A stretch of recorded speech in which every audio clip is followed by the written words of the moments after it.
Praise the Lord. ഉൽപ്പത്തി പുസ്തകം 45-ാം അധ്യായം 24-ാം വാക്യം.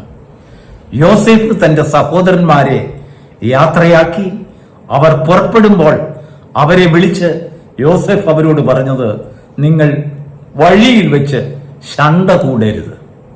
ദൈവത്തിന് സ്തോത്രം. അനുഗ്രഹിക്കപ്പെട്ട ഒരു പ്രഭാതത്തെ വീണ്ടും നമ്മുടെ ജീവിതത്തിൽ കാണുവാൻ കർത്താവ് തന്ന ഭാഗ്യത്തെ ഓർത്ത് ദൈവത്തെ സ്തുതിക്കുന്നു. നമ്മോടിന്ന് ദൈവത്തിന് പറയുവാനുള്ള ഒരു കാര്യം, വഴിയിൽ വെച്ച് ശണ്ട കൂടരുത്. എന്താണ് യോസേഫ് അങ്ങനെ പറയാൻ കാര്യം? ഈ സഹോദരന്മാരെ നന്നായിട്ട് യോസേഫിന് അറിയാം. അവരുടെ വീട്ടിലെ വീട്ടുവഴക്കില്ലാത്ത കുടുംബങ്ങളില്ല. ഇന്ന് നമ്മൾ മാധ്യമങ്ങളിൽ കൂടെ ഒക്കെ വായിക്കുമ്പോൾ ഏതാണ്ട് 90% കൊലയും കൊലപാതകങ്ങളും നടക്കുന്നതെല്ലാം വീട്ടിലെ വഴക്കാണ്. അയൽവഴക്കിനേക്കാൾ കൂടുതൽ 2 ഗോത്രങ്ങളും 2 വംശങ്ങളും 2 രാജ്യങ്ങളും അല്ലെങ്കിൽ മറ്റ് ബന്ധുക്കൾ അല്ലെങ്കിൽ അന്യരും തമ്മിൽ നടക്കുന്നതിനേക്കാൾ കൂടുതൽ വലിയ വഴക്ക് വീട്ടുവഴക്കാണ്. സഹോദരന്മാർ തമ്മിലുള്ള വഴക്കാണ്, ഭാര്യയും ഭർത്താവും തമ്മിലുള്ള വഴക്കാണ്, അപ്പനും മക്കളും തമ്മിലുള്ള വഴക്കാണ്. അത് വലിയ വഴക്കായിട്ട് അതങ്ങ് വളരും, കൊലപാതകത്തിൽ ചെല്ലും. ഇല്ലെങ്കിൽ വലിയ വഹിക്കാൻ വയ്യാത്ത ഒരു തലവേദനയായി നീതിപീഠങ്ങൾക്ക് പോലും പരിഹരിക്കാനൊക്കാത്ത വിഷയമായിട്ട് അങ്ങ് മാറും. വീട്ടുവഴക്ക്, സഹോദരന്മാർ തമ്മിലുള്ള വഴക്ക്, ഒരു ക്ഷമയും അതിലില്ല. അന്യര് തമ്മിൽ വഴക്കുണ്ടാക്കിയാൽ നമ്മൾ പെട്ടെന്ന് മറക്കും, ഇല്ലെങ്കിൽ ക്ഷമ ചോദിച്ച് മാറും. പക്ഷെങ്കിൽ സഹോദരന്മാർ തമ്മിൽ ഉണ്ടാക്കുന്ന വഴക്ക് ഒരിക്കലും മാറത്തില്ല. യോസേഫ് തന്റെ സഹോദരന്മാരുടെ ഇടയിൽ കുറച്ചു കാലമേ കഴിഞ്ഞുള്ളൂ. ചെറുപ്പകാലത്തിലെ അവിടെ നിന്ന് അവനെ ആ ഭവനത്തിൽ നിന്ന് മാറേണ്ട ഒരു ഗതികേട് വന്നു. അവൻ സ്വയമേ മാറിയതല്ല, ദൈവം അവനെ മാറ്റിയതാണ്. മാറ്റി കൊണ്ടുവന്ന് മിസ്രൈമിലെ കാര്യവിചാരകനാക്കി ദൈവം മുന്നമേ വെച്ചു. യോസേഫ് പറയുന്നത്, സഹോദരന്മാരോട് പറയുന്നത്, നിങ്ങളല്ല എന്നോട് തെറ്റ് ചെയ്തത്, നിങ്ങളല്ല എന്നെ വിറ്റത്, നിങ്ങളല്ല എന്നെ പൊട്ടക്കണറ്റിലിട്ടത്. ഇതൊക്കെയും സംഭവിച്ചത് നിങ്ങൾക്ക് വേണ്ടി കരുതുവാൻ ദൈവം എന്നെ മുന്നോടിയായിട്ട് ഇവിടേക്ക് അയച്ചതാണ്. ദൈവത്തിന് സ്തോത്രം. യോസേഫിന്റെ അടുത്ത് വന്ന സഹോദരന്മാരോട് ഒരു പകയും വൈരാഗ്യവും പകരം വീട്ടലും ഒന്നുമില്ലാതെ വളരെ നീതിപൂർവമായി ന്യായത്തോടെ സ്നേഹത്തോടെ യോസേഫ് സഹോദരന്മാരോട് ഇടപെട്ട ചരിത്രമൊക്കെ നമുക്കറിയാം. അത് വായിക്കുമ്പോൾ, ആ സംഭവം വായിക്കുമ്പോൾ നമ്മൾ തന്നെ അറിയാതെ അങ്ങ് കരഞ്ഞു പോകും. ആ സഹോദരന്മാരെ യാത്ര അയക്കുമ്പോൾ അവരോട് പറയുകയാണ്, നിങ്ങൾ വഴിയിൽ വെച്ച് ശണ്ട കൂടരുത്. ചെറുപ്പം കാലത്ത് യോസേഫ് കണ്ടിട്ടുള്ളത് ഈ സഹോദരന്മാർ തമ്മിലുള്ള വഴക്ക്, ഇവർ തമ്മിൽ യോജിക്കത്തില്ല. ഒരാൾ പറയുന്നത് വേറൊരാൾ യോജിക്കത്തില്ല. പല അഭിപ്രായം, ഭവനത്തിൽ എന്നും വഴക്കാണ്.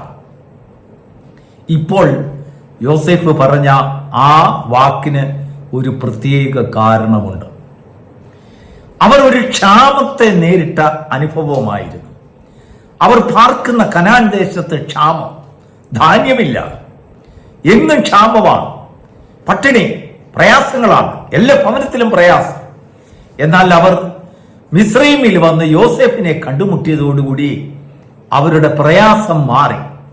അവർക്കേതോ ഒരു ദൈവദൂതൻ വെളിപ്പെട്ടതുപോലെ, നമ്മുടെ ഭാഷയിൽ പറഞ്ഞാൽ ഒരു വലിയ ബമ്പർ ലോട്ടറി അടിച്ചതുപോലെ, ഇഷ്ടം പോലെ ഭക്ഷണം കിട്ടുവാനുള്ളതായ ഒരു വഴി അവരുടെ മുൻപിൽ തുറക്കപ്പെട്ടു. ഇങ്ങനെ സങ്കടം മാറി ഐശ്വര്യം വന്നപ്പോൾ അവിടെ വഴക്ക് ഉണ്ടാകാൻ സാധ്യതയുണ്ട്. പല ഭവനങ്ങളിലും അങ്ങനെയാണ്. കഷ്ടമുള്ള സമയത്ത് എല്ലാവരും ഐക്യമായിരിക്കും. നമ്മുടെ നാട്ടിലൊക്കെ കഴിഞ്ഞ കാലങ്ങളിലൊക്കെ വെള്ളപ്പൊക്കവും അല്ലെങ്കിൽ പ്രളയം ഉണ്ടായല്ലോ. ആ പ്രളയ സമയത്ത് ഒരു സഹോദരന്മാർ തമ്മിൽ ഒരടിയുമില്ല, ആരും ആരെയും കൊല ചെയ്തിട്ടില്ല. എല്ലാവരും ഒരാളെ സഹായിച്ചിട്ടേ ഉള്ളൂ. അങ്ങോട്ടും ഇങ്ങോട്ടും കൈകോർത്തു, ഒരാൾക്ക് സഹായിയായിട്ടിരുന്നു. കോവിഡ് കാലത്തും അങ്ങനെയൊക്കെയായി. എല്ലാവരും സഹായികളാണ്. എങ്ങും ഐക്യത, എങ്ങും ദുഃഖവും പ്രയാസങ്ങളും ഒക്കെ ഉണ്ടെങ്കിലും ഐക്യത്തോടെ നിൽക്കും. എന്നാൽ ആ സങ്കടത്തിന്റെ അവസ്ഥ, പ്രളയം മാറി, കോവിഡ് മാറി, ദുഃഖങ്ങൾ മാറി, ദാരിദ്ര്യങ്ങളൊക്കെ മാറി, ഐശ്വര്യങ്ങൾ നമ്മുടെ വീട്ടിലേക്ക് വരുമ്പോൾ വഴക്കാരംഭിക്കും.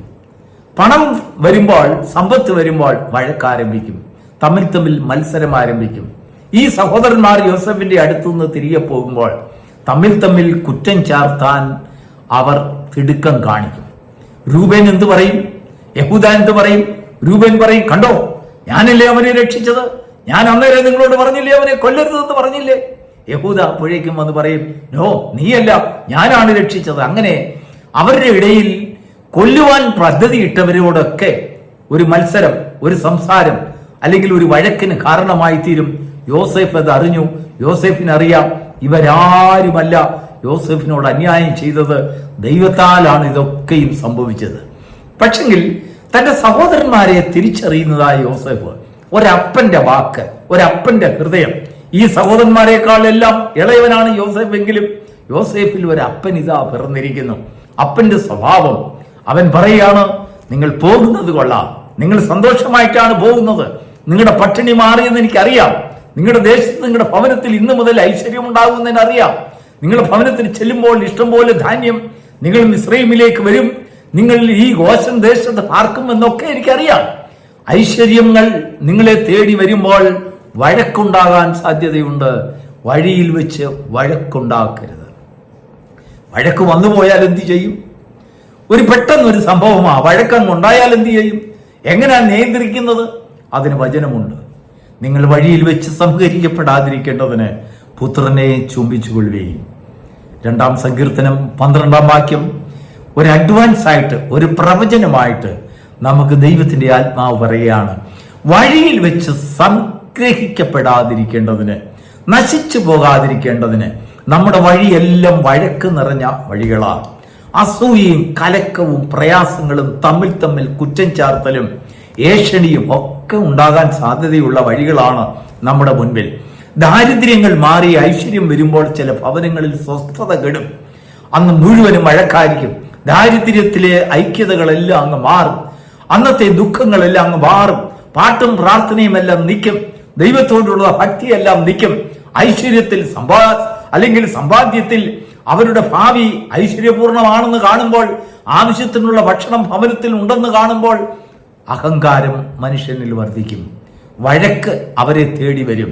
ഒരു മനുഷ്യനോട് വഴക്കുണ്ടാക്കരുതെന്ന് എപ്പോഴെങ്കിലും ചിന്തിച്ചു പോയെങ്കിൽ അന്ന് രാവിലെ മുതൽ വഴക്കിന്റെ ആരംഭമാകും.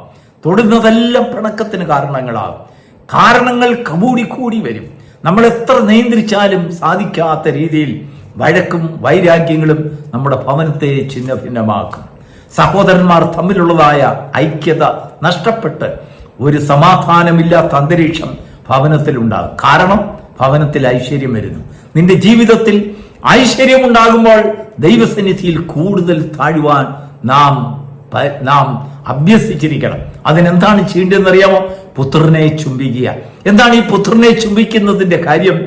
ഒരു ചെകിട്ടത്തടിച്ചാൽ മറ്റേ ചെകിടും കാണിച്ചു കൊടുക്കുന്ന ഒരു അനുഭവം. നിന്റെ ശത്രുവിന് വിശക്കുന്നുവെങ്കിൽ അവന് വേണ്ടി വിളമ്പുന്നതായ ഒരു പുത്രൻ. ശത്രുക്കളെ സ്നേഹിപ്പീൻ എന്ന് പറയുന്നതായ ഒരു പുത്രൻ.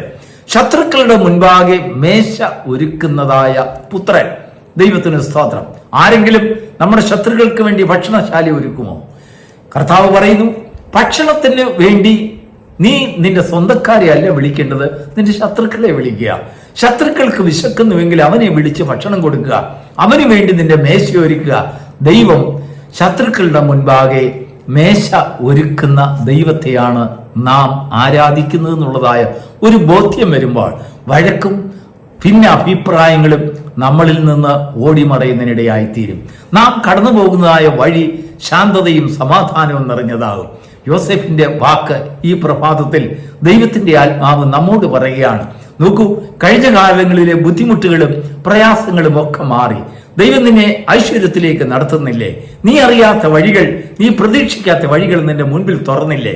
നീ അറിയാത്തതായ അനേക ഐശ്വര്യങ്ങൾ നിന്നെ തേടി വന്നപ്പോൾ നിന്റെ യോഗ്യത നോക്കാതെ, നിന്റെ കഴിഞ്ഞ കാല പ്രവൃത്തികളെ ഓർത്തു നോക്കാതെ, നീ ചെയ്തിട്ടുള്ളതായ പാപങ്ങളും കുറവുകളും ദൈവം ദോഷമായി കണക്കിടാതെ നിന്റെ വഴികളെ അനുഗ്രഹിച്ചില്ലേ? നിന്റെ ഭവനത്തിൽ ഇതാ ഭക്ഷണത്തിനുള്ളതായ വഴികൾ ദൈവം തുറന്നു തന്നില്ലേ? ക്ഷാമം മാറിയില്ലേ? അപ്പോൾ ദൈവത്തിന്റെ ആത്മാവ് പറയുന്നത്, വഴിയിൽ വെച്ച് ശണ്ട കൂടരുത്. പുത്രനെ ചുംബിക്കുവാനും പുത്രന്റെ വഴികളിൽ കൂടെ നടക്കുവാനും പുത്രനായ ക്രിസ്തുവിന്റെ ആ ഉപദേശത്തെ ഉൾക്കൊണ്ടുകൊണ്ട് ജീവിതത്തിൽ സമാധാനം ഉൾക്കൊള്ളുന്നവനേവനോ അവന്റെ ഭവനത്തിൽ ഒരു സമാധാന പുത്രൻ ഉണ്ടായിരിക്കും. അവിടെ സമാധാനം എന്നും നിലനിൽക്കും. ആ ഭവനത്തിലുള്ളതായ സന്തോഷം, അതിന്റെ പേരാണ് ക്രിസ്തു യേശുവിലുള്ളതായ സന്തോഷം. ക്രിസ്തീയ ജീവിതം ഇങ്ങനെ മനോഹരമാക്കി തീർക്കുവാൻ നിങ്ങളുടെ ജീവിതത്തിൽ ദൈവത്തിന്റെ വചനം സാധ്യമാക്കി തീർക്കട്ടെ. വഴിയിൽ വെച്ച് ശണ്ട കൂടരുത്. God bless U.